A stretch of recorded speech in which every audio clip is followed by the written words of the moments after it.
Hello दोस्तों, आज मैं आपके सामने में एक वीडियो लेके आ रहा हूं जिसमें आपको बताऊंगा कि हिंदी से अंग्रेजी में ट्रांसलेशन कैसे किए जाते हैं। जब हम ये समझ लेंगे तो फिर हिंदी से अंग्रेजी में ट्रांसलेशन और फिर अंग्रेजी से हिंदी में ट्रांसलेशन करना आसान हो जाता है। तो इसी परिप्रेक्ष्य में मैंने आज ये वीडियो बनाया है। मुझे उम्मीद है कि आपको अच्छा लगेगा। जो MPPSC का सिलेबस मैंने देखा उसमें जो 5वें नंबर के जो हिंदी के पेपर होते हैं उसमें हिंदी से अंग्रेजी ट्रांसलेशन करने का और अंग्रेजी से हिंदी में ट्रांसलेशन करने के क्वेश्चंस आते हैं। मेरा प्रयास है कि एक ही प्लेटफॉर्म पर एक ही जगह सारे सब्जेक्टों को पढ़ाया जाए। बहुत सारे कोचिंग इंस्टीट्यूट में हिंदी से अंग्रेजी ट्रांसलेशन करने की कोई सुविधा नहीं है। बच्चे भटकते रहते हैं, दूसरे जगह जाते हैं। लेकिन इस कोचिंग इंस्टीट्यूट में सभी जो MPSC से संबंधित सभी 6 पेपर हैं उसके बारे में आपको कहीं भटकने की जरूरत नहीं है। हम यहाँ पर आपको फर्स्ट पेपर से लेकर 6 पेपर तक के सभी जानकारी आपको प्रस्तुत करेंगे। तो दोस्तों आइए चलते हैं कि सबसे पहले ट्रांसलेशन बनाने के लिए यह आवश्यक है कि आपको टेंस के बारे में मालूम होना चाहिए। टेंस मतलब काल। अगर टेंस के बारे में जानकारी आपको नहीं है तो आप हिंदी से अंग्रेजी में ट्रांसलेशन नहीं कर सकते हैं। इस संबंध में मैं ग्रामर से रिलेटेड 4 वीडियो और बनाऊंगा। मुझे उम्मीद है कि आपको अच्छा लगेगा। और जब ये 4 और अभी जो आप बता रहा हूं 5 वीडियो आप जब देखेंगे तो आप देखेंगे कि सबसे आसान काम है ट्रांसलेशन करना। तो चलते हैं टेंस के बारे में जानकारी प्राप्त करते हैं। तो दोस्तों टेंस 3 प्रकार का होता है, प्रेजेंट टेंस, पास्ट टेंस और फ्यूचर टेंस। अब जो प्रेजेंट आप जानते हैं वर्तमान काल, पास्ट मतलब भूतकाल और फ्यूचर मतलब भविष्य काल। अब इसके पहचानने के क्या तरीके हैं? जैसे आप जानते हैं कि जिसमें हाय लगा होगा या हैं लगा होगा या हे लगा होगा तो ये प्रेजेंट टेंस होगा। और पास्ट टेंस होगा तब जब था, थे, थी होगा। था, थे, थी, या आ भी हो सकता है या ए भी हो सकता है। फ्यूचर में गा, गे और गी। इसके पहचानने के तरीके हैं। जैसे कि मैं खा रहा हूं तो हूं लगा हुआ है मतलब यह प्रेजेंट टेंस में है।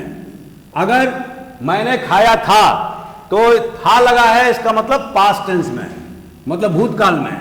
और मैं खाऊंगा तो उसमें लास्ट में गा है तो इसका मतलब है वो फ्यूचर टेंस में है। अब चलते हैं कि प्रेजेंट टेंस के कितने भेद होते हैं। तो 4 भेद होते हैं। पहला है इंडेफिनिट, दूसरा है कंटिन्यूअस, तीसरा है परफेक्ट, चौथा है परफेक्ट कंटिन्यूअस। इसके चारों भेद के बारे में हम बारी बारी से समझेंगे। अभी मैं आपको इतना ही बता देना चाहता हूं कि प्रेजेंट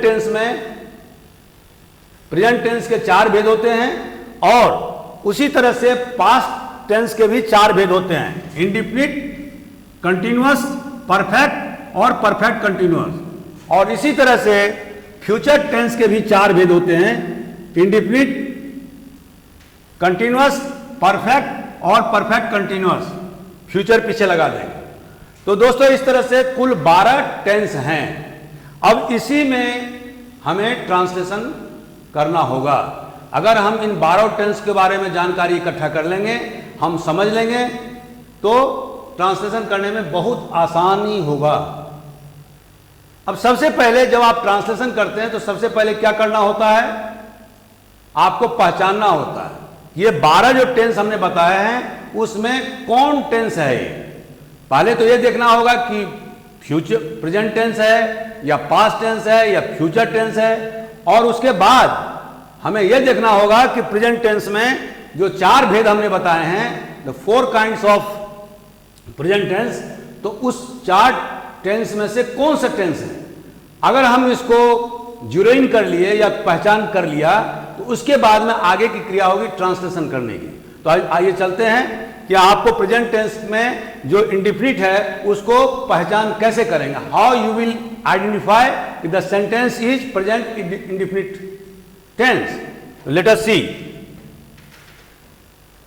जब आप किसी भी सेंटेंस के वर्ब में माने क्रिया में लास्ट में आप देखेंगे कि ता, ते, ती या पहले होगा और उसके बाद में है या हैं या हो रहेगा, तो आप तुरंत समझ जाइए कि ये इंडिफिनिट टेंस है। ता कैसे रहेगा? जैसे राम खाता है। अगर जो सब्जेक्ट है जो करता है वो स्त्रीलिंग है तो उसमें होगा सीता खाती है, तो ती लग गया। और यदि बहुवचन है तो उसमें होगा राम और सीता खाते हैं, तो इसमें ते लग गया। लेकिन सभी में आप देखेंगे कि है, हैं या हो लगा हुआ है। जब आपने ये समझ लिया कि ये प्रेजेंट इंडिफिनिट टेंस है, तब इसके बनाने के तरीके क्या हैं? पहला तरीका ये है कि जैसे कि राम खाता है, तो इसमें राम ऐसे कैसे होगा? और उसके बाद में खाना का जो अंग्रेजी होता है वो होता है ईट, टू ईट। तो इसमें ईट को यहां रखेंगे, और चूंकि राम जो है वो थर्ड पर्सन है, सिंगुलर नंबर है, तो उसमें एस या ईएस का इस्तेमाल वर्ब में करेंगे।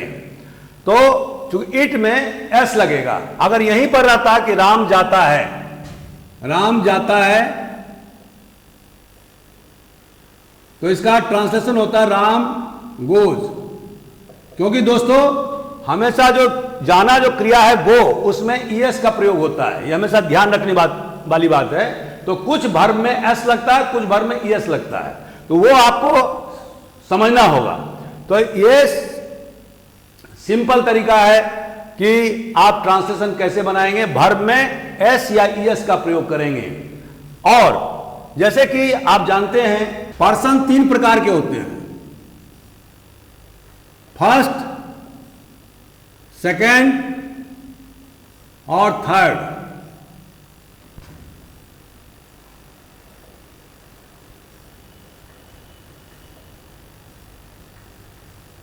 फर्स्ट पर्सन में होता है आई मतलब मैं, इसका प्लूरल होता है वी।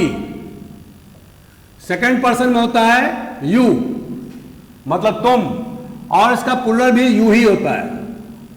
थर्ड में होता है ही, सी और इट। ही होता है पुरुष के लिए, पुल्लिंग कर्ता के लिए, सी होता है स्त्रीलिंग कर्ता के लिए, और इट होता है निर्जीव कर्ता के लिए। और इसका जो प्लूरल होता है सभी तीनों का, वो होता है दे। इस तरह से जब हम कहते हैं कि मैं खाता हूं, तो मैं खाता हूं इसमें कुछ भी नहीं लगेगा। इसका ट्रांसलेशन क्या होगा? आई ईट। इसमें सिर्फ और सिर्फ चूंकि खाना का जो अंग्रेजी होता है उस इंग्लिश में उसको बोलते हैं टू ईट, तो सीधे के सीधे जो सब्जेक्ट है हमारा करता है उसको उतारेंगे और ईट को सीधे उतारेंगे। इसमें कुछ जोड़ना घटाना कुछ नहीं है। मैं खाता हूं का ट्रांसलेशन बन जाएगा। उसी तरह से अगर हम कहते हैं कि हम लोग खाते हैं, तो इसका ट्रांसलेशन क्या होगा? हम लोग का अंग्रेजी होता है वी, और खाते हैं का ईट। तो इस तरह से इसका भी ट्रांसलेशन होगा वी ईट। इसमें भी कुछ जोड़ घटाव कुछ नहीं करना है। तीसरा, अगर हम कहते हैं कि तुम खाते हो, तो इसका ट्रांसलेशन क्या होगा? You eat.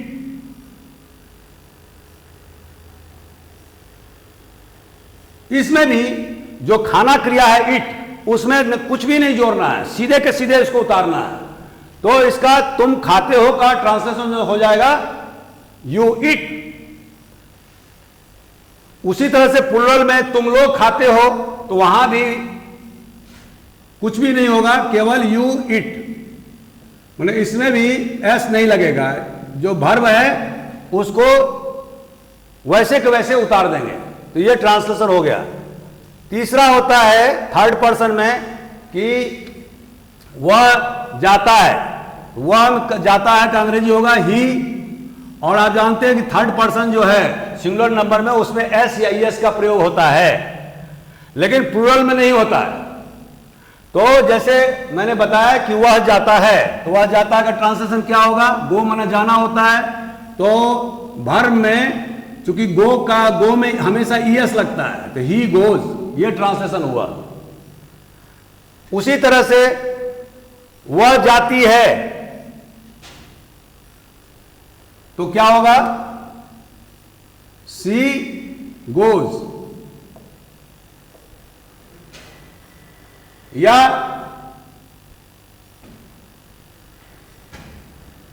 वह खाती है, तो आप जानते हैं कि वह का अंग्रेजी सी होगा क्योंकि स्त्रीलिंग है, और खाना का है ईट, तो उसमें ईट में हमेशा एस लगता है, तो सी ईट्स, ये ट्रांसलेशन उसका हुआ। लेकिन अगर यहीं पर सेंटेंस रहे कि वे लोग खाते हैं, तो वे लोग का अंग्रेजी होता है दे, और दे ईट, क्योंकि इसमें जो है ईट जो है उसमें कुछ भी नहीं लगेगा। थर्ड पर्सन के प्लूरल नंबर में वैसे के वैसे होगा जैसे आपने फर्स्ट पर्सन के सिंगुलर और प्लूरल, सेकंड पर्सन के सिंगुलर और प्लूरल में देखा, उसी तरह से थर्ड पर्सन के प्लूरल में कोई एस और ईएस का प्रयोग नहीं होगा। अब चलते हैं, तो दोस्तों आप समझ गए कि इंडिफिनिट का ट्रांसलेशन कैसे होगा। अब इसमें दो तीन बातें हैं। पहला, जैसे कि कुछ जो सेंटेंस अभी हमने आपको बताया वो अफर्मेटिव सेंटेंस है, जिसको सकारात्मक या पॉजिटिव सेंटेंस बोलते हैं, पॉजिटिव बातें, सकारात्मक बातें। लेकिन कुछ सेंटेंस ऐसे होते हैं जैसे कि उसमें प्रश्नवाचक चिन्ह आएगा, जैसे क्या तुम खाते हो?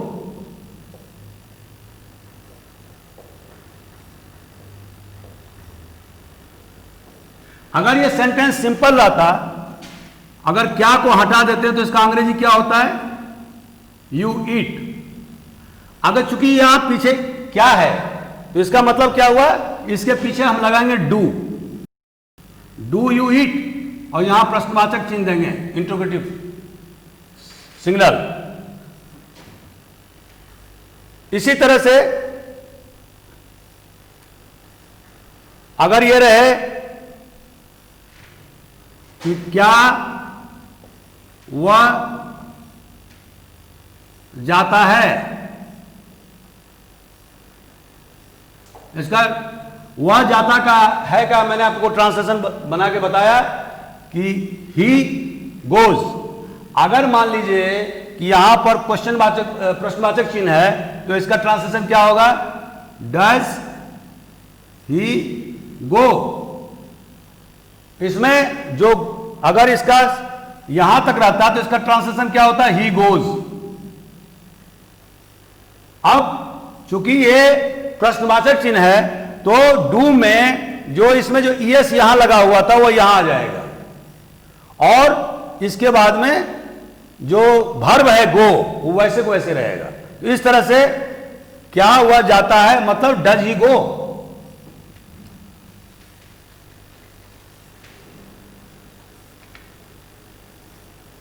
अब निगेटिव सेंटेंस भी हो सकता है, जैसे कि मैं नहीं जाता हूं।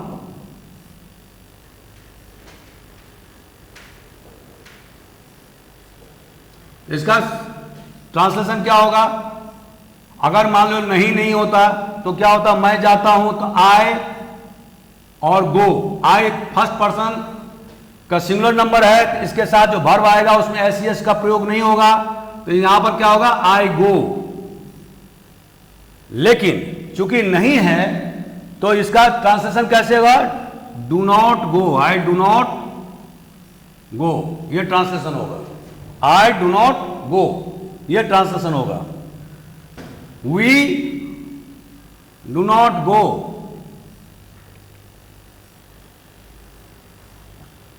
यू डू नॉट गो, तुम नहीं जाते हो। वह नहीं जाता है तो वह का अंग्रेजी क्या होता है? ही। अगर वह जाता है का ट्रांसलेशन हो जाएगा ही गोज, तो चूंकि एस लगा हुआ तो यहां पर आ जाएगा ही डज। वो यस इधर डू के साथ में आ जाएगा। Do he doesn't go.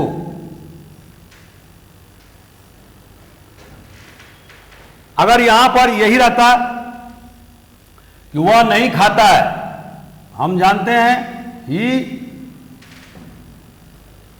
Does not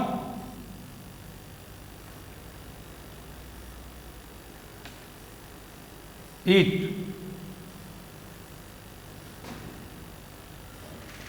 तो इस तरह से दोस्तों ये हमने प्रश्नवाचक जो इंट्रोगेटिव सेंटेंस है और जो निगेटिव सेंटेंस है इसके बारे में भी बताया। अब एक और चीज बताते हैं कि व्हाट, व्हेन, हाउ, इसका प्रयोग कब होता है। अगर मैं ये बोलूं कि क्या तुम जाते हो,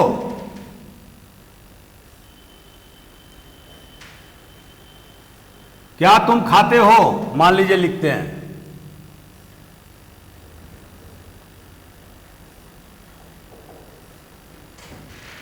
तो इसका ट्रांसलेशन कैसे बनेगा। तुम खाते हो का ट्रांसलेशन होता है यू ईट। इसके अगर क्या तुम खाते हो प्रश्नवाचक चिन्ह है तो इसमें क्या होगा, डू यू, इसके पीछे डू लगाएंगे तो डू यू ईट। लेकिन अगर यही सेंटेंस दूसरे तरीके से हो, तुम क्या खाते हो,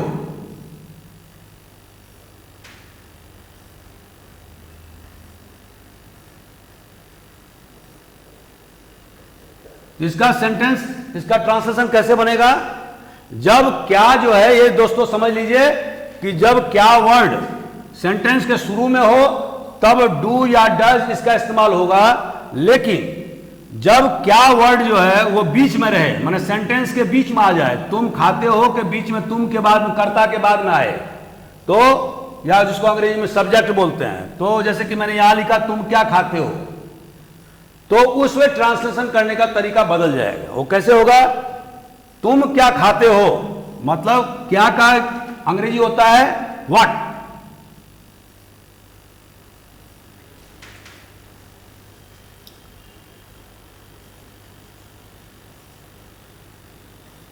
व्हाट डू यू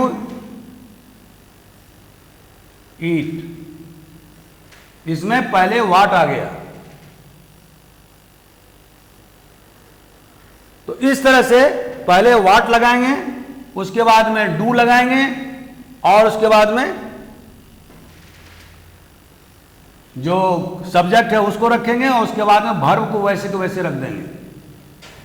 तो इस तरह से ट्रांसलेशन बनता है। जो हमने आपको 4 प्रकार के विधा बताए, पहला कि जो अफर्मेटिव सेंटेंस है उसके बारे में, दूसरा कि जब इंट्रोगेटिव सेंटेंस होगा तब उसका कैसे बनेगा, जब निगेटिव है तब कब कैसे बनेगा, और कब व्हाट, व्हेन, हाउ का जब इस्तेमाल होता है तब उसका ट्रांसलेशन कैसे बनता है। दोस्तों अभी तक हमने आपको प्रेजेंट इंडेफिनिट के बारे में बताया कि उसके ट्रांसलेशन करने के क्या तरीके हैं। अब मैं आपको प्रेजेंट टेंस के जो दूसरे जो भेद हैं, मतलब प्रेजेंट कंटिन्यूअस, उसके बारे में बताना चाहूंगा। और इसको पहचान करने का तरीका यह है कि अगर किसी सेंटेंस में रहा, रहे, रही लगा हो, जैसे कि मैंने यहां लिखा है, और है या हो लगा हो, तो आप समझें कि ये कंटिन्यूअस, प्रेजेंट कंटिन्यूअस टेंस है। और इसको ट्रांसलेशन करने का विधा क्या है कि पहले आप कर्ता को रखेंगे, वो मैं अभी बताने जा रहा हूं। उसके साथ में आपको ये देखना पड़ेगा कि उसके साथ में इज लगेगा कि एम लगेगा कि आर लगेगा, वो देखना पड़ेगा। और मैं अभी बताऊंगा किसके साथ में क्या लगेगा। और इसके बाद में वर्ब में आईएनजी का उपयोग करेंगे। तो जैसे कि मैंने मान लीजिए एक उदाहरण देता हूं कि राम खा रहा है, इसमें आप देख रहे हैं कि ये राम खा रहा है में रहा है लगा हुआ है और है लगा हुआ है। तो राम का ट्रांसलेशन होगा राम, लिख दिया अपन ने, और है हाय का अंग्रेजी होता है इज, और वर्ब चूंकि ईट, टू ईट मतलब होता है खाना, तो उसमें आईएनजी लगा दिया मैंने, ईटिंग, राम इज ईटिंग, मैंने इसका ट्रांसलेशन हुआ राम खा रहा है का ट्रांसलेशन हुआ राम इज ईटिंग। इसी तरह से अगर मैं लिखूं कि मैं जा रहा हूं, तो मैं जा रहा हूं का अंग्रेजी होगा आई, और उसके बाद में हूं का अंग्रेजी होता है एम, और उसके बाद में गो में जाना मतलब गो, और उसमें आईएनजी लगा दिया मतलब गोइंग, मतलब आई एम गोइंग। ये ट्रांसलेशन हुआ मैं जा रहा हूं का। अभी दोस्तों ये बात समझना पड़ेगा कि किस पर्सन के साथ में क्या क्या उपयोग होता है। जैसे कि आई, इसके साथ में हमेशा एम का उपयोग होगा, वी, उसके साथ में आर का उपयोग होगा, यू आर का होगा, चाहे वो प्लुरल में हो यू, उसमें भी आर का प्रयोग होगा, ही सी इट, अगर थर्ड पर्सन के सिंगुलर नंबर है ये, इसमें इज का प्रयोग होगा, और अगर प्लुरल है तो उसका होता है दे, तो इसका जो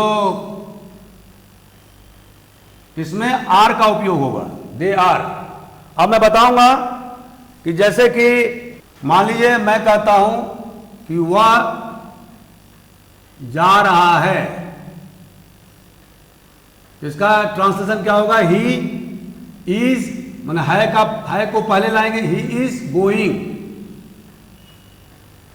तो आप दोस्तों आप समझ गए होंगे कि जब सेंटेंस अफर्मेटिव होगा या पॉजिटिव होगा या सकारात्मक होगा तो उसके ट्रांसलेशन करने के क्या क्या विधा हैं।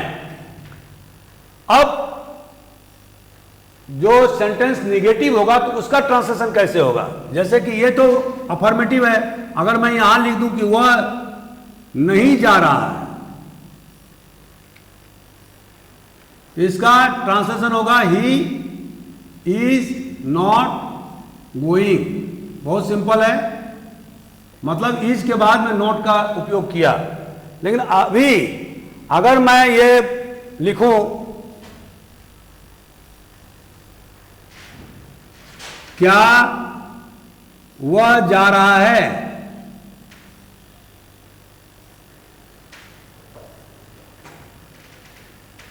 तो इसमें क्या होगा, अगर इसका ट्रांसलेशन बनाते हैं तो उसका ट्रांसलेशन होगा ही इज गोइंग, सिंपल। अब चूंकि यहां पर क्या है तो इसलिए यहां का जो बीच का जो इज है वो यहां उठ के आ जाएगा, मतलब इज, और चूंकि पहला सेंटेंस इज हो गया तो एच छोटा हो जाएगा, एच, इज ही गोइंग।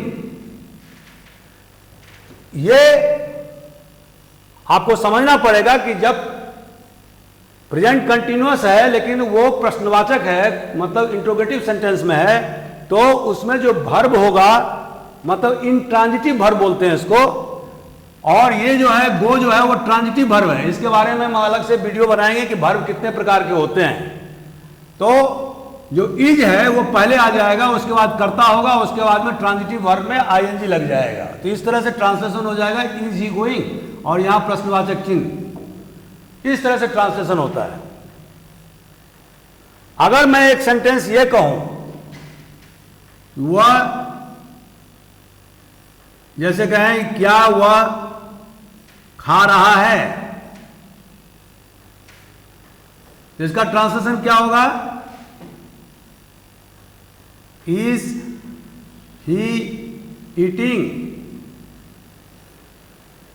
लेकिन अगर मैं इसी सेंटेंस को दूसरे तरीके से लिखूं, जब क्या को हम बीच में लाएं, माने वह क्या खा रहा है, जैसे कि मैंने जब हम इंडिफिनिट की व्याख्या कर रहे थे तो उसमें बताया था आपको, सेम फॉर्मूला होगा यहां पर कि वह क्या खा रहा है, इसका ट्रांसलेशन होगा, यहां क्या का होगा, व्हाट,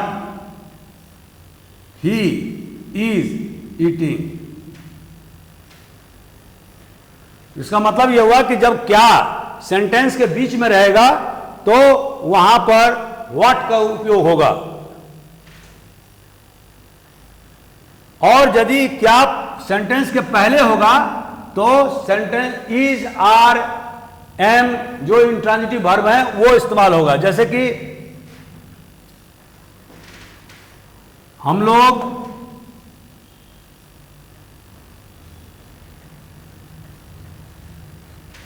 गाना गा रहे हैं,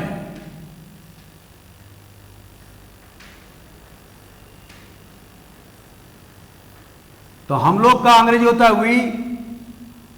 वी के साथ हमेशा आर लगता है। और गाना गा रहे हैं, गाना गा रहे हैं का क्या होगा? सिंगिंग। सिंग मतलब होता है गाना, singing a song.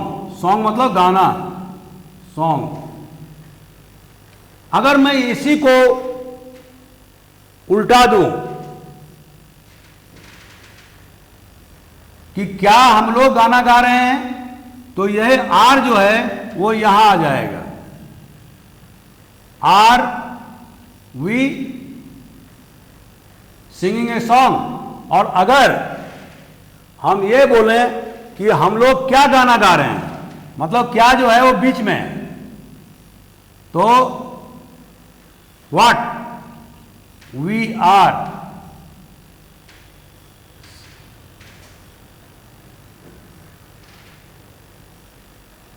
Singing a song. तो दोस्तों आप समझ गए होंगे कि इसमें जो अफर्मेटिव सेंटेंस है, निगेटिव है और इंट्रोगेटिव सेंटेंस है, उसके बाद में हाउ, व्हाट, व्हेन का उपयोग कब होता है, इसके बारे में जानकारी आपको मिल गई होगी। अब मैं आपको प्रेजेंट टेंस के तीसरे भेद के बारे में बताता हूं। दोस्तों इसको बोलते हैं प्रेजेंट परफेक्ट। प्रेजेंट परफेक्ट, जैसे मैंने पहले बताया था। अब इसको पहचान करने का तरीका क्या है कि जैसे किसी भी सेंटेंस में अगर चुका, चुके, चुकी, अगर स्त्रीलिंग होगा तो चुकी होगा, चुके मतलब अगर बहुवचन में है तो, और एक वचन में है तो चुका। आ जैसे आ, ई, ए, इस तरह के सेंटेंस जो वर्ड रहेंगे, और उसके बाद में हाय, हैं, हो अगर लगा हो, तो आप समझ जाइए कि ये प्रेजेंट परफेक्ट टेंस है। अब इसके ट्रांसलेशन करने का तरीका क्या है कि जैसे कि मैं बोलता हूं मैं जा चुका हूं, इसका मैं का मतलब आए, और जा चुका हूं मतलब ये प्रेजेंट परफेक्ट है। तो इसके ट्रांसलेशन करने के तरीके हैं कि हैज या हैव का प्रयोग होगा कर्ता के बाद में, उसके बाद में जो वर्ब है, जो क्रिया है, उसके तीसरे रूप का इस्तेमाल होगा जिसको पास्ट पार्टिसिपल बोलते हैं। प्रेजेंट, पास्ट और पास्ट पार्टिसिपल। हर एक वर्ब के अंग्रेजी में 3 रूप होते हैं, जैसे जो मैंने बताया गो, वेंट, गॉन। गो होता है प्रेजेंट में, उसका जो पास्ट रूप होता है वो वेंट होता है, और जो पास्ट पार्टिसिपल मतलब जिसको तीसरा रूप बोलते हैं वो होता है गॉन। तो इसी तरह से जो जितने भी ट्रांजिटिव वर्ब हैं उसके 3 रूप होते हैं, जैसे eat, ate, eaten, sleep, slept, slept. तो ये आपको याद करना होगा ग्रामर की किताब से। अब मैं इसका ट्रांसलेशन बताता हूं कि आई, और आप जानते हैं कि जो आई के साथ में हमेशा हैव का प्रयोग होता है, तो ये, और उसके बाद में जा का मतलब होता है, जाना का मतलब गो, तो उसका तीसरा रूप होगा गोन। तो इसका जो ट्रांसलेशन होगा वो होगा आई हैव गॉन। इसमें दोस्तों याद रखने की चीज है कि केवल थर्ड पर्सन के सिंगुलर नंबर में, सिंगुलर नंबर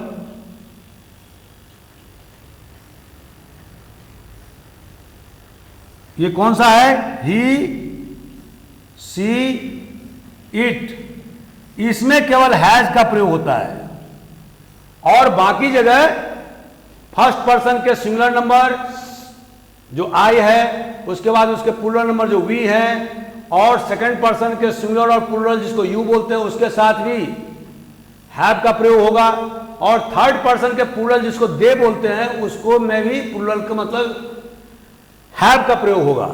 केवल थर्ड पर्सन के सिंगुलर नंबर में हैज का प्रयोग होगा। तो आप दोस्तों जानते हैं कि आई जो है वो फर्स्ट पर्सन का सिंगुलर नंबर है, तो उसके साथ में हैव का प्रयोग होगा। उसके बाद में जो मेन जो वर्ब है जिसको ट्रांजिटिव वर्ब बोलते हैं गो, उसका तीसरा रूप आएगा मैंने गॉन, मैंने आई हैव गॉन, मैं जा चुका हूं, उसका ट्रांसलेशन होगा आई हैव गॉन।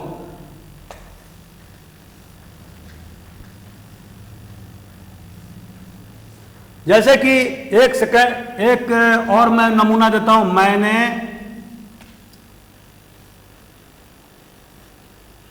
खाया है। अब इसका ट्रांसलेशन क्या होगा? या दूसरा, वह खाया है। समझने के लिए दो वानगी लेते हैं। तो मैंने खाया, मैं का अंग्रेजी क्या होगा? आई। और जैसे दोस्तों मैंने बताया कि चुका, चुके, चुकी, इसके अलावा आ, ई, ए अगर हो है के पहले तो आप समझ जाइए कि ये प्रेजेंट परफेक्ट टेंस है। तो इसमें खाया में क्या है? आ। ये ध्यान रखने की चीज है। तो आई हैव, आई के साथ में हमेशा हैव लगेगा, तो आई हैव ईटन। लेकिन अगर इसी वह खाया है को ट्रांसलेट करना हो तो उसमें क्या करना होगा? वह का अंग्रेजी क्या होता है? ही। और आपको मालूम है कि ही के साथ में हैज होता है, लगता है, और इट का तीसरा रूप इटन। इस तरह से वह खाया है का ट्रांसलेशन हो जाएगा ही हैज इटन। तो दोस्तों आप समझ गए होंगे।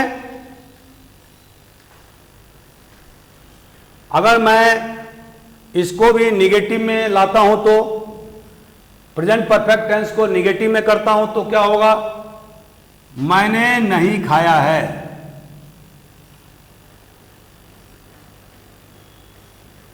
इसमें कुछ नहीं करना है। आई हैव, मैंने खाया है का ट्रांसलेशन होता है आई हैव ईटन। तो I have not, I have not eaten. जो मेन वर्ब है ईट, उसके पीछे नॉट लगाएंगे। तो इस तरह से ये सिंपल है। अब इसी को अगर हम इंट्रोगेटिव सेंटेंस में बोलते हैं तो क्या होगा? क्या मैंने खाया है? तो जैसे कि मैंने आपको बताया कि अगर इसका सेंटेंस होगा आई हैव ईटन, तो अब चूंकि क्या लगा है, प्रश्नवाचक चिन्ह है, तो हैव को पहले ले आएंगे। हैव आई ईटन, मतलब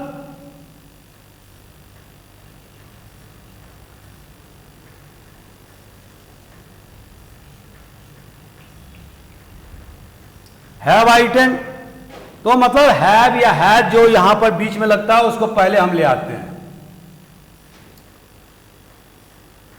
अगर उसी तरह से जैसे कि मैंने पहले बताया था कंटिन्यूअस में कि क्या अगर वर्ड है पहले, तब तो इस तरह का जो मैंने अभी बताया उस तरह से हैव या हैज को पहले लाएंगे। लेकिन अगर सेंटेंस ऐसा रहे, मैंने क्या खाया है,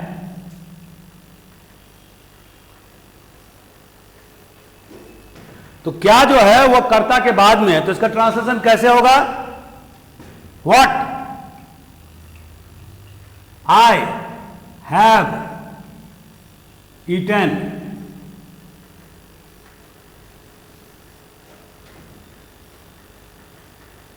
वह कब खाया है? तो व्हेन, कब का अंग्रेजी होता है व्हेन ही हैज ईटन। जैसे कि हम लिखें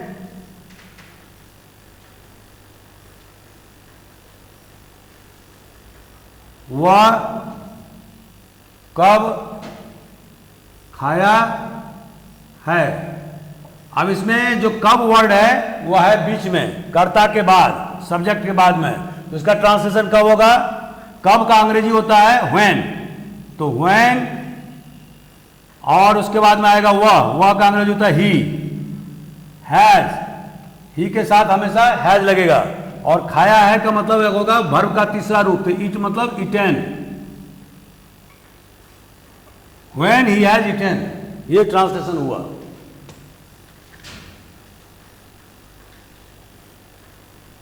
तो दोस्तों आप समझ गए होंगे प्रेजेंट परफेक्ट टेंस के बारे में और उसमें ट्रांसलेशन करने की विधियों के बारे में। अब हम चौथे टेंस पर चलते हैं, उसका नाम है प्रेजेंट परफेक्ट कंटिन्यूअस।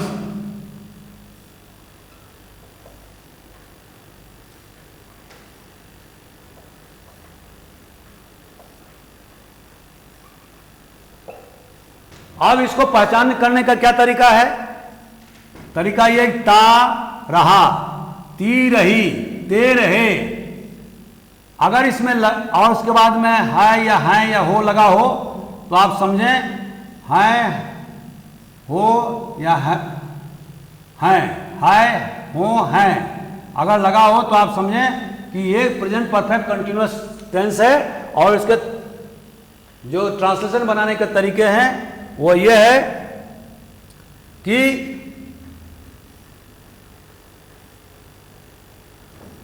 जैसे कि मैं आपको बताता हूं, मैं काम करता रहा हूं। अब ये जो सेंटेंस है वो इसमें देखिए टा लगा हुआ है, रहा लगा हुआ है लगा हुआ है। इसका मतलब है प्रेजेंट परफेक्ट कंटिन्यूअस। तो इसका मतलब मैं काम करता रहा हूं, मतलब आई, और उसके बाद में हैज या हैव लगाएंगे। तो आई के साथ में आपको मालूम है कि हमेशा हैव लगता है, और उसके बाद में बीन लगेगा, आई हैव बीन, और वर्ब में तीसरा रूप लगता है।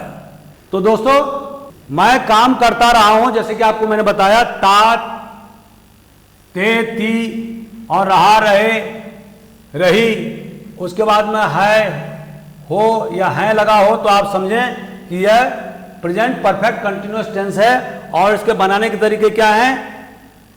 जैसे कि मैं एक उदाहरण देता हूं कि मैं काम करता रहा हूं, तो मैं का अंग्रेजी होता है आई, और उसके बाद में दोस्तों आप जानते हैं कि आई के साथ हमेशा हैव लगता है। अगर यहां ही रहता तो हैज लगता। उसके बाद हम लगाएंगे बीन, और आई हैव बीन। वर्ब क्या, करना जो क्रिया है उसका अंग्रेजी होता है डू, तो इसमें आईएनजी लगाएंगे। इसका मतलब क्या हुआ? I have been doing. और काम का जो अंग्रेजी होता है वर्क,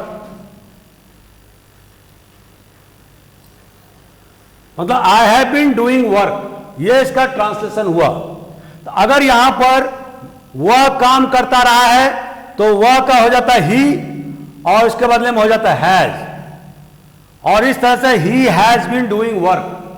तो आप समझ गए होंगे। इसका एक वानगी और बताता हूं। मैं 4 साल से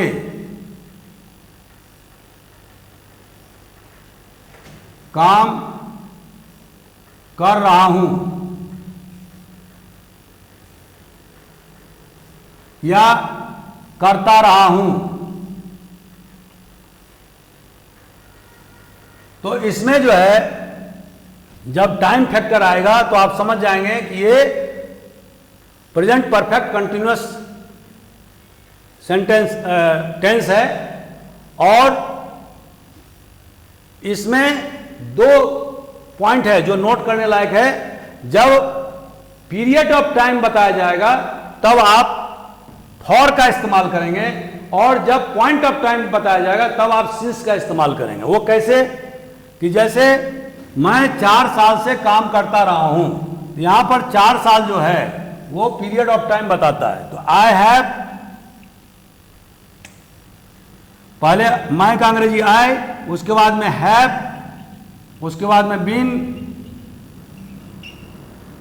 डूइंग वर्क, और 4 साल, तो पीरियड ऑफ टाइम है तो हमेशा पीरियड ऑफ टाइम में फॉर का इस्तेमाल होता है, फॉर, और 4 साल का अंग्रेजी होता है 4 years, FOUR। ये इसका ट्रांसलेशन हुआ। अगर यहां पर मैं के बदले में वह होता तो यहां होता ही, और ही के साथ में हमेशा हैज का प्रयोग होता है, तो he has been doing work for 4 years। अगर इसी 4 साल के बदले में अगर मैं ये लिख दूं कि मैं 1992 से काम करता आ रहा हूं या कर रहा हूं, तो इसका ट्रांसलेशन क्या होगा? यहां पर जो फॉर हमने लगाया वो यहां हट करके सिंस आ जाएगा। क्यों? ये पॉइंट ऑफ टाइम बताता है कि 1992, एकदम एग्जैक्ट पॉइंट बताता है कि 1992 से, अब 1992 से लेकर आज तक 18 साल हुए। अगर मैं यहीं पर लिख दूं कि मैं 18 साल से काम करता आ रहा हूं, तो वहां पर फॉर हो जाएगा।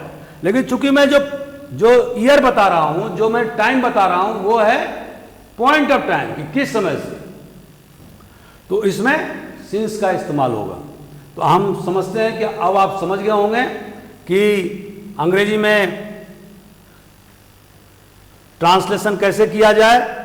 हिंदी से अंग्रेजी के ट्रांसलेशन की विधा बहुत ही आसान है, बशर्ते कि हम थोड़ी सी जानकारी रखें। हेलो दोस्तों, अभी तक आपने टेंस में प्रेजेंट टेंस के बारे में समझा। अब मैं पास्ट टेंस के बारे में बताना चाहता हूं। जैसा कि मैंने पहले के लेक्चर में बताया था कि प्रेजेंट टेंस, पास्ट टेंस और फ्यूचर टेंस, इन तीनों टेंस के 4 भेद हैं। तो अभी हम पास्ट टेंस के बारे में बताएंगे कि इसके क्या क्या भेद हैं और इसका ट्रांसलेशन कैसे होगा, कैसे हम इस सेंटेंस को पहचानेंगे। दोस्तों, मैं बताना चाहता हूं कि जब आप ट्रांसलेशन करते हैं तो इसके लिए ग्रामर जानना जरूरी है। उसमें टेंस जरूरी है और पार्ट्स ऑफ स्पीच जरूरी है। इसके अलावा नरेशन और एनालिसिस, ये सब चीज़ जरूरी है, और इसके बिना रूल के आप ट्रांसलेशन नहीं बना सकते। तो इसी क्रम में मैंने सोचा कि ट्रांसलेशन बनाने के लिए ग्रामर के जो 3-4 इम्पॉर्टेंट टॉपिक हैं उसको कवर किया जाए, ताकि आप लोगों को किसी प्रकार का असुविधा का सामना नहीं करना पड़े। तो अब इस वीडियो के बाद मैं और 3 वीडियो बनाऊंगा ग्रामर से संबंधित, और मुझे उम्मीद है कि आपको इससे फायदा होगा। तो चलते हैं कि पास्ट टेंस के 4 भेद हैं: इंडिफिनिट, कंटिन्यूअस, परफेक्ट और परफेक्ट कंटिन्यूअस। अब इंडिफिनिट को कैसे समझेंगे? जैसे राम ने खाया, या राम और श्याम ने खाया, या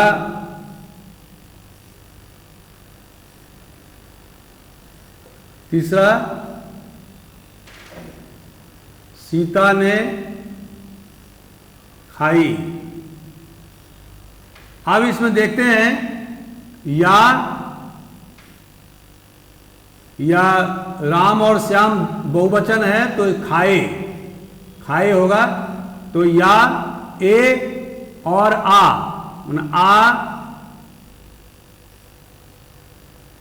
ए और आ ए और ई, खाई। ये 3 चीज आप देखेंगे तो आपको समझ में आ जाएगा कि ये जो सेंटेंस है वो प्रेजेंट इंडिफिनिट है। तो अब इसके ट्रांसलेशन करने के क्या तरीके हैं कि जैसे कि हमने बताया कि राम ने खाया, तो इसका ट्रांसलेशन क्या होगा? राम एट क्यों हुआ? क्योंकि ईट खाना का अंग्रेजी होता है ईट, और उसका दूसरा रूप होता है एट, और तीसरा रूप होता है ईटेन। जैसे जाना का अंग्रेजी तो गो, और इसका होगा वेंट, और इसका होता है गॉन, तीसरा रूप। इसी तरह से आपको कुछ नहीं करना है, कर्ता मतलब सब्जेक्ट को रखना है और साथ साथ जो खाना जो है उसको, खाने को अपने अंग्रेजी में बोलते हैं ईट, तो इसका जो दूसरा रूप होगा मैंने पास्ट टेंस में जो होगा वो एट होगा, तो राम एट, ये ट्रांसलेशन हुआ। बहुत सिंपल है। जैसे कि राम और श्याम ने खाया, राम एंड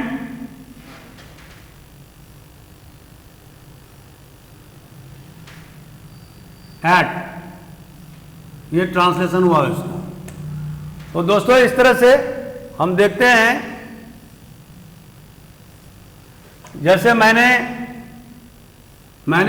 खाया, तो इसका अंग्रेजी को मैं का क्या होगा, आई, और खाया का अंग्रेजी क्या होगा, ईट, मतलब उसका पास्ट टेंस में एट, आई एट, मतलब मैंने खाया। अगर इसी को अगर हम क्वेश्चन ये करें कि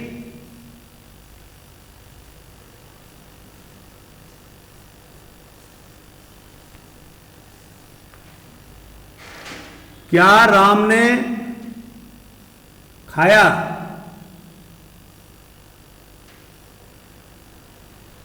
तो इसका ट्रांसलेशन कैसे होगा। अब जैसे दोस्तों हमने बताया था कि अगर राम ने खाया तो इसका ट्रांसलेशन होगा राम एट, लेकिन अगर इसमें पीछे क्या लगा है, मतलब प्रश्नवाचक चिन्ह है, तो इसमें होगा डिड राम, और भारुक का पहला रूप ईट, ये इसका ट्रांसलेशन हुआ। अगर यही चीज रहे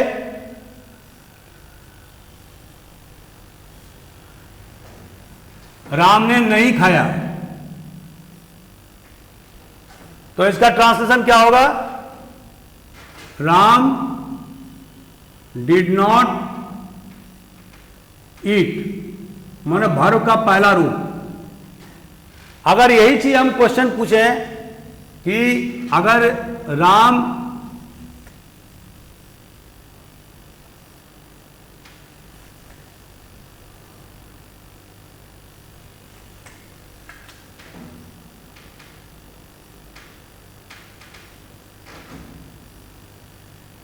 क्या खाया, अब यह भी प्रश्नवाचक चिन्ह है, लेकिन यहां पर क्या जो है वो यहां नहीं है। तो जब क्या, किस, कैसे, जो प्रश्नवाचक चिन्ह है वो अगर सेंटेंस के बीच में आ जाए तो उसके ट्रांसलेशन के तरीके बदल जाते हैं। तो इसका ट्रांसलेशन कैसे होगा, व्हाट, अब ये क्या का यहां पर अंग्रेजी हो जाएगा व्हाट, पहले आएगा व्हाट, राम,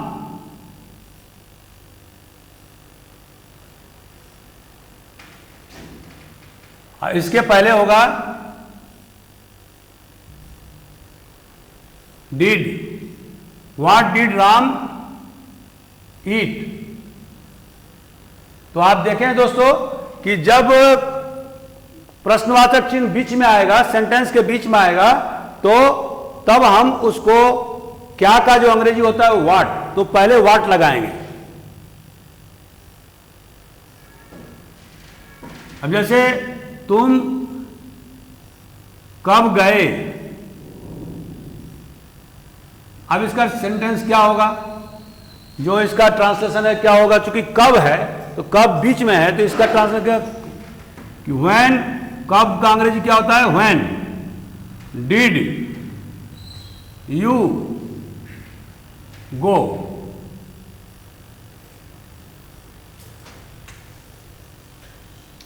तो मैं समझता हूं कि आप समझ गए होंगे।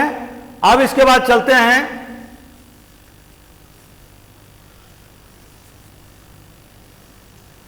दूसरे सेंटेंस पर, कंटिन्यूअस पर। अब पास्ट कंटिन्यूअस क्या है,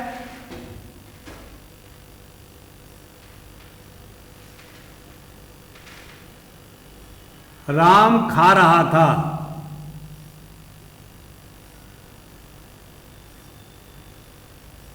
ये जो इस सेंटेंस में आप देखेंगे कि रहा, रहे, रही, अगर स्त्रीलिंग है सेंटेंस तो कर्ता अगर स्त्रीलिंग है तो रही होगा, बहुवचन में है तो रहे होगा, एक वचन में है तो रहा होगा। अब इसका ट्रांसलेशन कैसे होगा? राम कर्ता है और था को पहले था, राम के बाद में वाज, राम वाज, और खाना का अंग्रेजी क्या होता है? ईट, और उसमें आईएनजी लगा देंगे, राम वाज ईटिंग, राम खा रहा था। तो इसी तरह से वाज पहले आया कर्ता के बाद में, उसके बाद वर्ब में आईएनजी लगा दिए, ट्रांसलेशन बन गया। दोस्तों एक चीज और बताना चाहता हूं कि आई के साथ में हमेशा वाज आएगा, वी के साथ में आएगा वेयर, यू के साथ आएगा वेयर,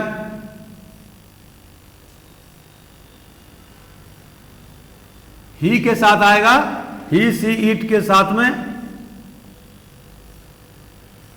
वाज, और इसका जो थर्ड पर्सन के जो प्लूरल नंबर है दे, उसके साथ में क्या आएगा? वेयर। ये चीज आपको याद रखना होगा कि वाज कहां आता है, वेयर कहां आता है, वाज, ये चीज आपको ध्यान में रखना होगा, और तभी आप ठीक ढंग से ट्रांसलेशन बना पाएंगे।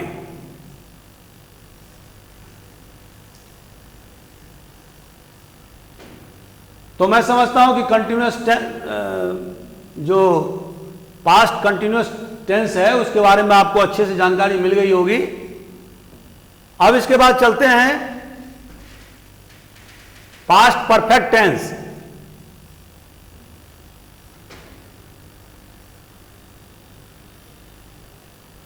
ये क्या है कि जिस सेंटेंस में चुका, चुके, चुकी लगा हो और उसके बाद में था, थे, थी लगा हो, तो आप समझें कि ये परफेक्ट टेंस है। चुका, चुकी,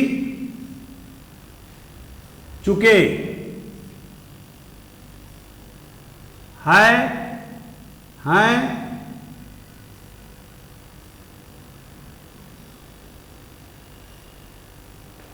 हो। अगर इस टाइप के सेंटेंस मिलते हैं तो आप समझें कि परफेक्ट टेंस है। तो तुम खा चुके थे, यानी है नहीं होगा, ये तो प्रेजेंट टेंस में था, थे, थी, था, थे, थी, अरे तो ये अगर होगा तो पास्ट टेंस हो गया। अब इसका मतलब क्या हुआ? इसको बनाने का तरीका क्या है? जैसे कि अब सेंटेंस है कि राम खा चुका था, तो इसका ट्रांसलेशन क्या होगा? Ram had eaten. दोस्तों ये चीज ध्यान में रखने वाली बात है कि फर्स्ट पर्सन, सेकंड पर्सन और थर्ड पर्सन सभी में हैड का प्रयोग होगा। जैसे पहले वाले में प्रेजेंट टेंस में मैंने बताया था कि कहीं हैज का प्रयोग थर्ड पर्सन के सिंगुलर नंबर में होता है, और बाद बाकी फर्स्ट पर्सन के सिंगुलर और प्लूरल, और सेकंड पर्सन के सिंगुलर और प्लूरल, और थर्ड पर्सन के प्लूरल में हैव का प्रयोग होता है। लेकिन यहां पर चूंकि पास्ट टेंस का काम है तो यहां पर जो हैड का प्रयोग होगा वो सभी में होगा।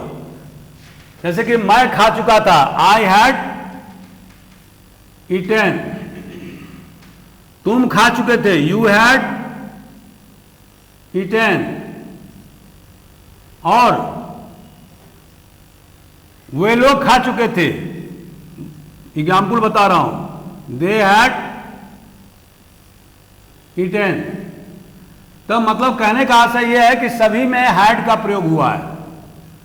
तो मैं समझता हूं कि आप लोग सभी समझ गए होंगे कि अगर इसी को अगर प्रश्नवाचक चिन्ह में आपको क्वेश्चन पूछा जाए तो आप क्या करेंगे? ट्रांसलेशन कैसे बनाएंगे? क्या राम खा चुका था? अगर पीछे लगा दूं तो इसका सिंपल फॉर्मूला होता है, अगर राम खा चुका था, इसका ट्रांसलेशन बनाया था मैंने, राम हैड ईटेन। अब चूंकि ये प्रश्नवाचक चिन्ह है इसलिए हैड जो है वो पीछे आ जाएगा, हैड राम ईटेन। कहने का आशय यह है कि जब भी प्रश्नवाचक चिन्ह आएगा परफेक्ट टेंस में तो उसमें हैड जो है वो पीछे मैंने पहले आ जाएगा, शुरू में आ जाएगा, और इस तरह से प्रश्नवाचक जो परफेक्ट टेंस है उसका ट्रांसलेशन हम कर सकते हैं। और अगर ये क्वेश्चन रहे कि राम नहीं खा चुका था, मान लीजिए रहे राम नहीं खा चुका था, तो इसका ट्रांसलेशन क्या होगा? Ram had not eaten. Simple है, आपको नहीं है तो हैड के बाद में नॉट का इस्तेमाल कर देंगे। तो इस तरह से दोस्तों हम देखते हैं कि परफेक्ट टेंस का ट्रांसलेशन कैसे किया जाता है। मुझे उम्मीद है कि आप लोगों को समझ में आ गया होगा, बहुत आसान है। अब चलते हैं परफेक्ट कंटिन्यूअस के बारे में। बता,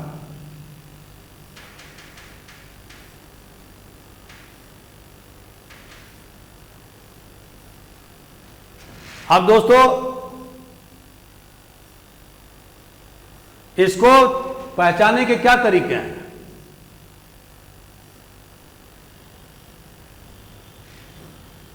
इसमें यह होगा कि मैं, जैसे ये रहेगा कि मैं 5 साल से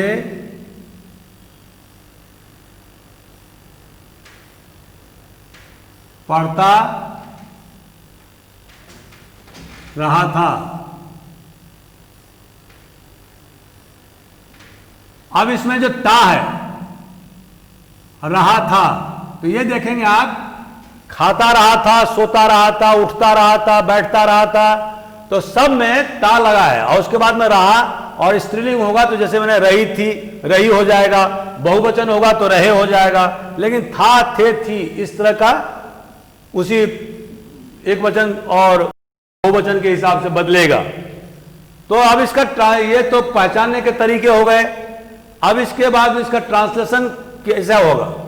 तो जैसे कि अंग्रेजी में आई, माई को बोलते हैं आई, और उसके बाद में तुरंत हैड लगाएंगे, और उसके बाद बीन लगाएंगे, आई हैड बीन, और जो वर्ब है पढ़ना, उसमें आईएनजी लगाएंगे। तो वर्ब क्या है? Read, reading, I had been reading, और 5 साल से, अब ये बता रहा है पीरियड ऑफ टाइम। जैसे दोस्तों मैंने आपको बताया था कि जब पीरियड ऑफ टाइम हो तब फॉर लगता है, और जब पॉइंट ऑफ टाइम हो तब सिंस लगता है। तो वो भी हम बताएंगे। I had been reading for 5 years।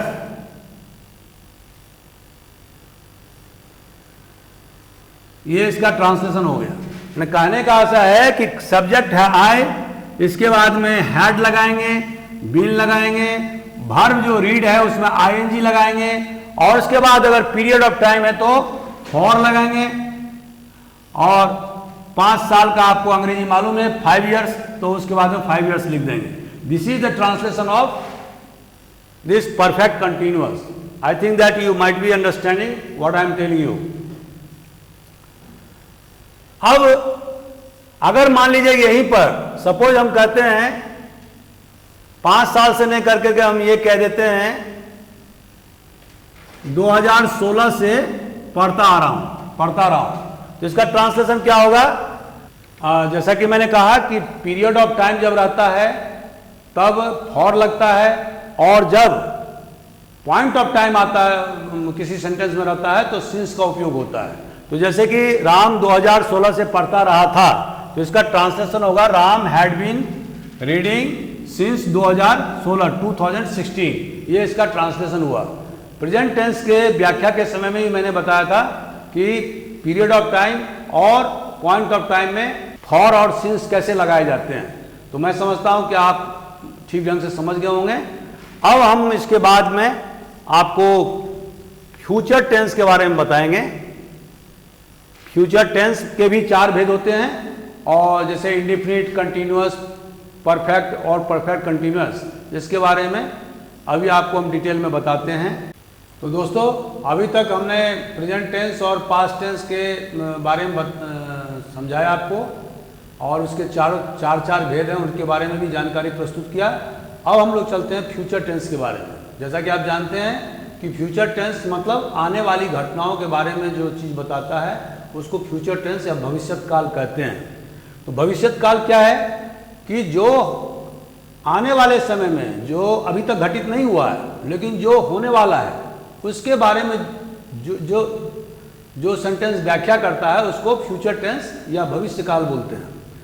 तो इसके पहचानने के तरीके क्या हैं कि जिसके सबसे पहले मैं ये बता दूं कि पास्ट टेंस और प्रेजेंट टेंस के तरह ही फ्यूचर टेंस के भी अंग्रेजी में 4 भेद होते हैं और वह है इंडेफिनिट, कंटिन्यूअस, परफेक्ट और परफेक्ट कंटिन्यूअस। अब इंडेफिनिट को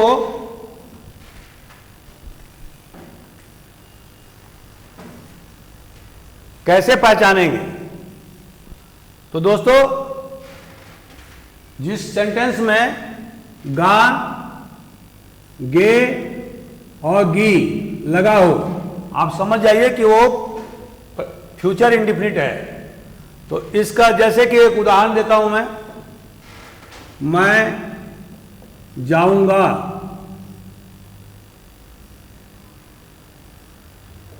अब इसका ट्रांसलेशन क्या होगा?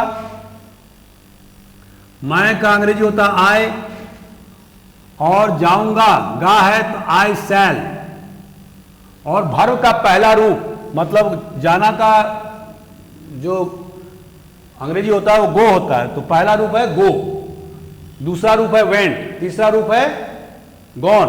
तो पहला रूप आई शैल गो, ये इसका ट्रांसलेशन हुआ आई शैल गो।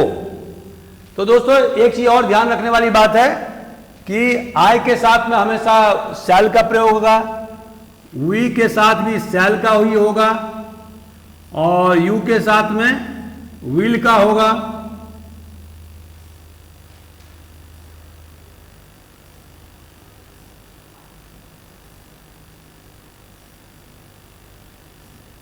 वी के साथ में विल होगा, विल, यू के साथ में विल और ही, सी, इट के साथ में विल और दे के साथ में शैल। ये आपको याद रखना है। लेकिन इसमें भी एक एक्सेप्शन है कि जैसे कि मैं ये बोलूं कि मैं अवश्य जाऊंगा, मतलब हमारा जाना निश्चित है।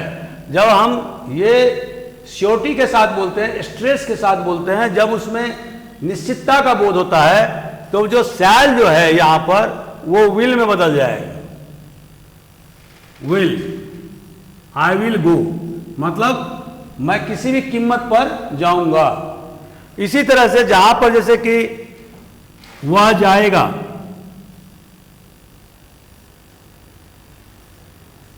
इसका ट्रांसलेशन होगा ही विल गो। लेकिन अगर मैं ये कह दूं कि वह अवश्य जाएगा तो ट्रांसलेशन क्या होगा? ही शैल गो। तो इसमें डिफिनिट, क्रिया के डिफिनिट होने की जानकारी मिलती है, तो विल के बदले में शैल हो जाएगा। तो मैं समझता हूं कि आप लोग इसको समझ गए होंगे। अगर मान लीजिए कि यही लाइन प्रश्नवाचक चिन्ह में हो तो क्या होगा? क्या वह जाएगा? अगर वह जाएगा का ट्रांसलेशन होगा ही विल गो। लेकिन अगर यहां पर क्या है तो विल पहले आ जाएगा, विल ही गो। तो जो विल है या शैल है वो पहले आ जाएगा। तो इस तरह से प्रश्नवाचक चिन्ह का या इंट्रोगेटिव सेंटेंस का आप ट्रांसलेशन बना सकते हैं। जैसे कि अगर ये सेंटेंस हो वह कब जाएगा,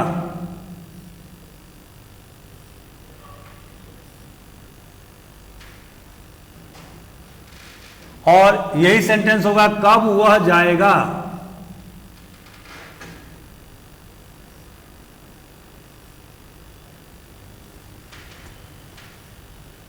वह कब जाएगा, तो वह का कब का अंग्रेजी होता है when he will go, या ऐसे भी हो सकता है when will he go।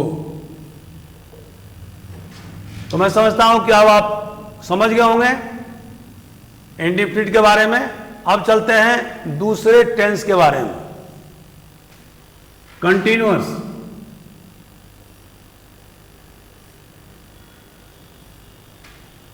Future continuous का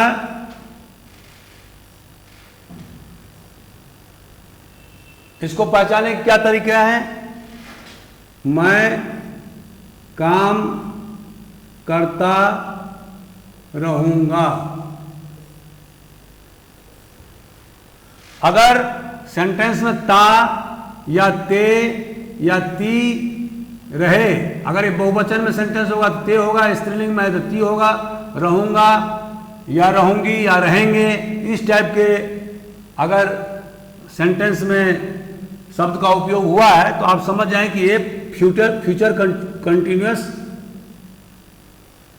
सेंटेंस है। अब इसका ट्रांसलेशन बनाने का तरीका क्या है। मैं काम करता रहूंगा,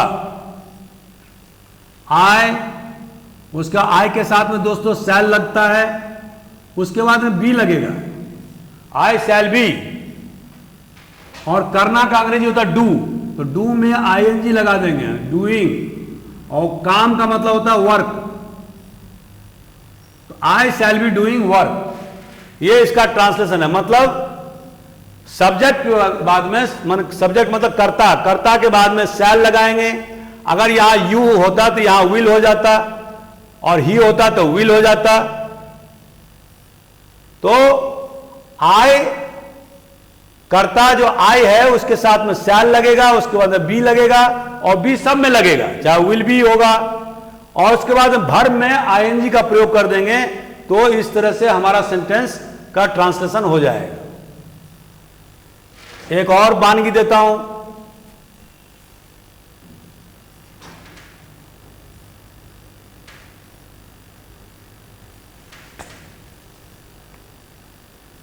वह जाता रहेगा। अब इसका ट्रांसलेशन क्या होगा। ही, वह मतलब ही विल बी, ही के साथ विल आता है तो he will be going, verb में आईएनजी की लग जाएगा, ये हो जाएगा ट्रांसलेशन। तो I understand that you now have understood all the tricks of getting translation from Hindi to English so far as future continuous tense is concerned। अब इसके बाद में आते हैं परफेक्ट।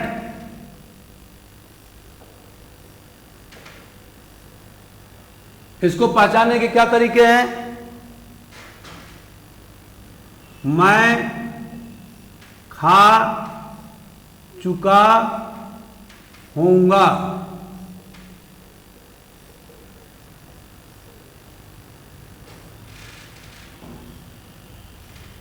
वह खा चुकी होगी। तो जिसमें चुका, चुके, चुकी हो और होऊंगा या होगी या होंगे हो, तो आप समझ जाइए कि परफेक्ट टेंस है। तो इसका ट्रांसलेशन कैसे होगा।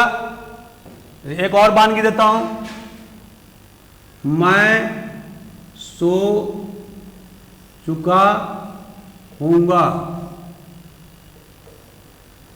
अब इसका ट्रांसलेशन क्या होगा। जैसे मैं खा चुका हूंगा, इसका ट्रांसलेशन क्या होगा। आई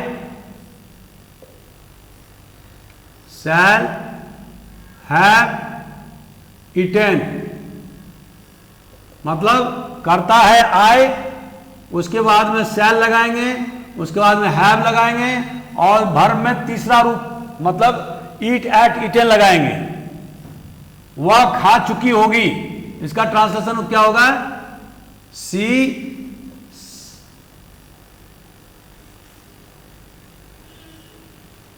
सी के साथ में विल आता है, विल हैव, उसके बाद में हैव और उसके बाद में ईटेन, वर्ब का तीसरा रूप। इसी तरह से मैं सो चुका हूंगा, आई शैल हैव। और स्लीप का 3 रूप होता है, स्लीप पास्ट टेंस में होता है स्लेप्ट, और तीसरा रूप पास्ट पार्टिसिपल में भी स्लेप्ट ही होता है। तो जैसे मैंने कहा कि तीसरा रूप लगता है तो स्लेप्ट। इस तरह से मैं सो चुका हूंगा का ट्रांसलेशन हो जाएगा आई शैल हैव स्लेप्ट। अगर यही सेंटेंस प्रश्नवाचक चिन्ह में हो, क्या मैं खा चुका हूंगा, तो यहां पर शैल वर्ड जो आएगा, शैल आई हैव ईटन, यहां पर विल जो है यहां पर ये यहां आ जाएगा विल। तो इस तरह से विल सी हैव ईटन, इस तरह से सेंटेंस बनेगा। जैसे इसके बारे में हम पहले भी आपको बता चुके हैं।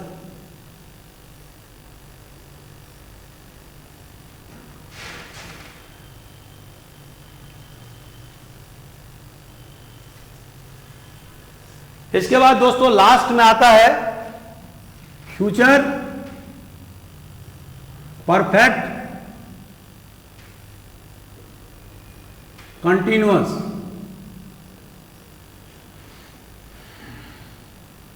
इसको पहचानने का क्या तरीका है? जैसे कि मैं सेंटेंस लिखता हूं, मैं खाता रहूंगा, या और इसको थोड़ा डिटेल में बताते हैं, मैं 5 साल से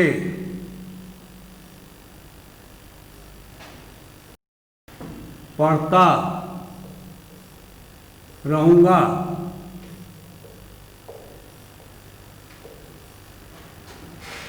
तो मैं जिसमें कि सेंटेंस में ता ते ती लगा हो और रहूंगा या रहूंगे या रहूंगी लगा हो, तो आप समझ जाइए कि ये फ्यूचर परफेक्ट कंटिन्यूअस टेंस है। और इसको ट्रांसलेशन बनाने का क्या तरीका है?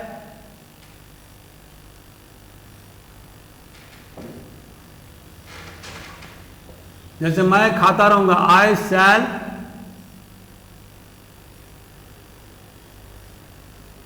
have been eating।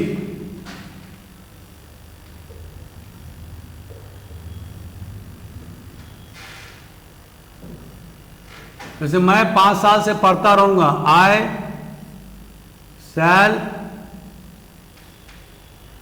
B, I shall have been reading for 5 years।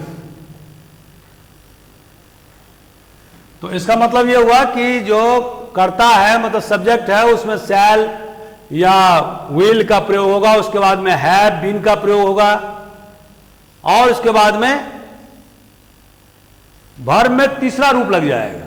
Verb में आईएनजी लग जाएगा। वर्ब में आईएनजी लगेगा, जैसे कि हमने यहां पर ईट में ईटिंग लगा दिया, रीड में रीडिंग लगा दिया, और चूंकि ये पीरियड ऑफ टाइम बता रहा है इसलिए फॉर का इस्तेमाल किया और 5 इयर्स कर दिया। तो इस तरह से इसका ट्रांसलेशन हमने किया। मुझे उम्मीद है कि ये टेंस का जो चैप्टर है इसके बारे में आपको अच्छी जानकारी मिली होगी, आपके कंसेप्ट क्लियर हुए होंगे। अगर आप ग्रामर से संबंधित या इसी चैप्टर से संबंधित ज़्यादा डिटेल में पढ़ना चाहते हैं तो आप हमारे चैनल को सब्सक्राइब करिए, लाइक करिए, शेयर करिए, अपने सुझाव और सलाह भेजिए ताकि मैं अच्छा से अच्छा वीडियो बना सकूं और आप सबके सामने प्रस्तुत कर सकूं। Thank you very much for listening me. Thank you.